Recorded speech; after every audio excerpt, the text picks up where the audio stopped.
البتہ ایک مسئلہ جو ہے نور اور بشر کا وہ ذرا تھوڑا سا میں حل کر دوں آج. آپ سمجھتے ہوں گے لا ینحل ہے. میں نے جس طرح کہا تھا کہ امام بخاری کا قول بھی 100% درست اور امام ابو حنیفہ کا بھی 100% درست ثابت کیا کہ نہیں. اسی طرح میں کہتا ہوں جو حضور کو بشر کہتے ہیں وہ بھی 100% درست، جو حضور کو نور کہتے ہیں وہ بھی 100% درست. مطلب کیا ہے؟ دیکھیے ہر انسان کے وجود کے دو حصے ہیں. میں نے پہلے دن شاید کچھ بیان کیا تھا.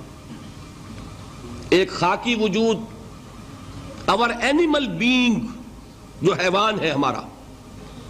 ایک وہ روح ربانی جو اس میں پھونکی گئی. آدم میں جب وہ روح پھونکی گئی تب وہ مسجود ملائک بنے. فَإِذَا سَوَّيْتُهُ وَنَفَخْتُ فِيهِ مِن رُوحِي فَقَعُوا لَهُ سَاجِدِينَ. دو جگہ آیت ہے قرآن مجید میں ایک شوشے کے فرق کے بغیر، سورہ حجر اور سورہ صاد. جب میں اس کو پوری طرح تیار کر لوں اور اس میں اپنی روح میں سے پھونک دوں تو گر پڑنا اس کے سامنے سجدے میں. ہمارا جو خاکی وجود ہے وہ ظلمانی ہے، اور جو ہمارا روحانی وجود ہے وہ نورانی ہے. اس کی نسبت کس سے ہے؟ اللہ سے. بات سمجھ میں آئی؟ لیکن ہم نے اپنے اس نورانی وجود کو اپنے خاکی ظلمانی وجود میں دفن کیا ہوا ہے.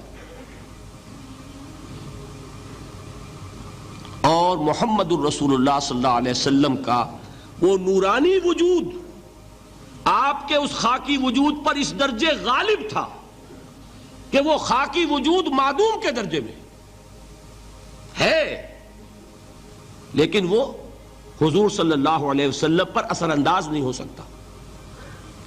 وہی خاکی وجود ہے جسے ہم نفس کہتے ہیں.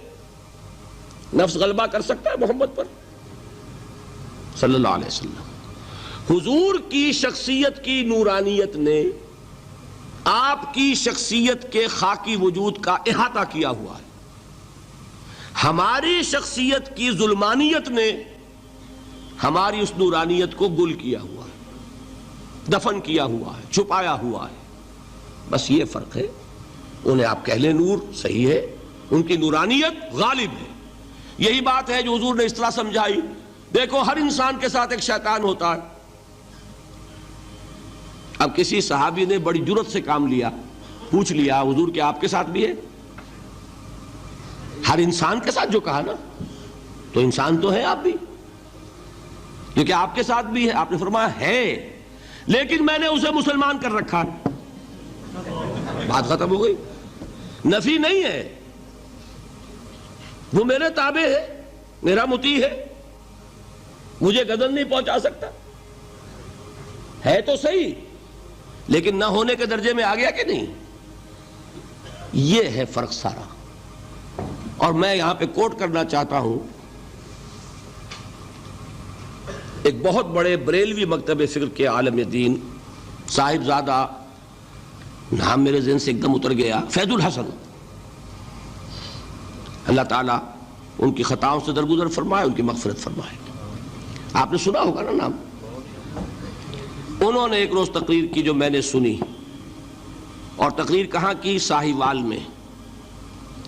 وہاں کا ایک بہت مشہور چوک ہے، مہاجرین، مسجد مہاجرین کہلاتی ہے، وہاں تقریر تھی ان کی، میں نے سنی.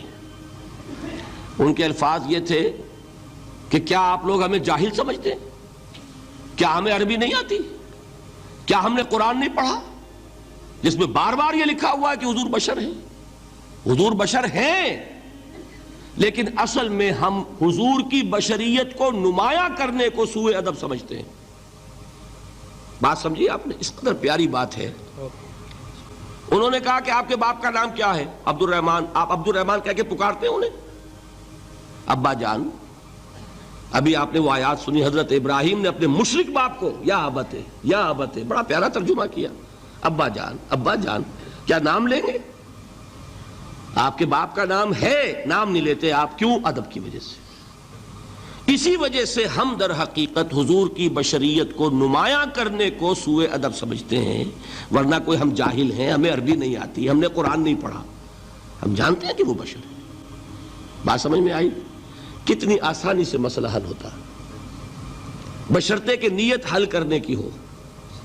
آخر آمنہ کے بیٹے ہیں، عبداللہ کے بیٹے ہیں، عبد المطلب کے پوتے ہیں، بچپن آپ پر گزرا ہے، لڑکپن آپ پر گزرا ہے، نوجوانی آپ پر آئی ہے، جوانی آپ پر آئی ہے، شادی آپ نے کی ہے، اولاد آپ کی ہے۔ کون بے وقوف احمق ہوگا کہ جو آپ کی بشریت کا انکار کرے گا؟ لیکن یہ کہ جس طریقے سے اس کو بیان کیا جاتا ہے وہ ایک مسئلہ بن گیا اختلافی، وہ رد و قضا اور کھینچ تان، اور اس میں بھی سمجھ لیجئے مثلکم پر جو ایمفیسس بعض حضرات دے دیتے ہیں اپنے توحیدی جو ان کے اندر ایک مزاج ہے، اللہ تعالیٰ ان کے مزاج کو اور پختہ کرے، لیکن اس میں بھی مبالغہ کیا جاتا ہے۔ ایک حدیث مجھ سے سنیے جس میں حضور نے مثل کا انکار کیا ہے۔ مثلکم کا مطلب اگر کسی نے یہ سمجھا کہ بالکل ہم جیسے ہیں تو بہت بڑی مغالطے میں۔ حضور صوم وصال سے منع فرماتے تھے، خود رکھتے تھے۔ صوم وصال کیا ہے؟ آج روزہ رکھا، شام کو افطار نہیں کیا، وہی روزہ رات بھر چل رہا ہے، اگلے دن بھی چل رہا ہے، شام تک کو جا کے پھر کھولا تو 2 دن کا صوم وصال ہو گیا۔ اگلے دن بھی نہیں کھولا، چلا تو 72 گھنٹے کا صوم وصال ہو گیا۔ یہ کیا ہے؟ صوم وصال۔ خود رکھتے تھے اور صحابہ کو روکا۔ صحابہ میں سے کسی نے ہمت کر لی، حضور آپ خود رکھتے ہمیں روکتے؟ فرماتے ہیں ایکم مثلی، تم میں سے کون مجھ جیسا ہے؟ ابھی تو عند ربی، میں تو اپنے رب کے پاس رات گزارتا ہوں، ہوا یطعمنی ویسقین، وہ مجھے کھلاتا ہے پلاتا ہے۔ بتائیے کون ہے جو اس کا دعویٰ کرے گا؟ حضور کے خصائص ہیں۔ حضور خود فرماتے ہیں تم صرف سامنے سے دیکھتے ہو، میں پیچھے سے بھی دیکھتا ہوں۔ کہاں ہوا وہ مثلیت؟ اگر آپ نے بالکل اپنے جیسا سمجھ لیا تو بڑے مغالطے میں ہیں آپ۔ نبی کا مقام ہے، نبی کا رتبہ ہے، نبی کے خصائص ہیں۔ آپ سو گئے تو آپ کی نیند، آپ کی وضو ٹوٹ گئی اور نبی سو گیا تو کہاں گئی مثلیت پھر؟ مثل اس معنی میں کہ بشر ہیں، نسل آدم سے ہیں، اس میں کوئی شک نہیں، اس معنی میں مثل ٹھیک ہے، قل انما انا بشر مثلکم، لیکن ہر اعتبار سے تو نہیں۔ سب سے بڑا فرق یہی ہے کہ وہی آ رہی ہے، معراج پہ تشریف لے گئے ہیں، اس دنیا میں بیٹھے ہوئے بھی جنت کا مشاہدہ فرما لیتے ہیں، کرا دیا جاتا ہے، دوزخ کا مشاہدہ کرایا جاتا ہے، فرشتے کو دیکھ رہے ہیں۔ یہ چیزیں ہیں، اور پھر خصائص جیسا کہ میں نے عرض کیا کہ آپ پیچھے سے بھی دیکھتے ہیں۔ آپ کا معاملہ یہ ہے کہ آپ اگر سو جائیں تو آپ کا وضو نہیں ختم ہوگا۔ یہ ساری چیزیں جو ہے ان سب کو بیلنس کیجئے تو معلوم ہوگا کہ آپ بشر بھی ہیں 100% درست، لیکن آپ کی وہ نورانیت، آپ سراج منیر، ہدایت کا روشن چراغ، آپ کی جو روح انور ہے وہ آپ کے اس جسدی وجود پر اس طریقے سے حاوی ہے کہ گویا کہ اس نے اس کی ظلمانیت کو ختم کر کے رکھ دیا ہے۔ اس معنی میں کوئی کہے نور مجسم تو مجھے کوئی اعتراض نہیں۔ یہ ہے ان چیزوں کو جمع کرنے کی شکل، خواہ مخواہ کی کھینچ تان کے سوا کچھ نہیں۔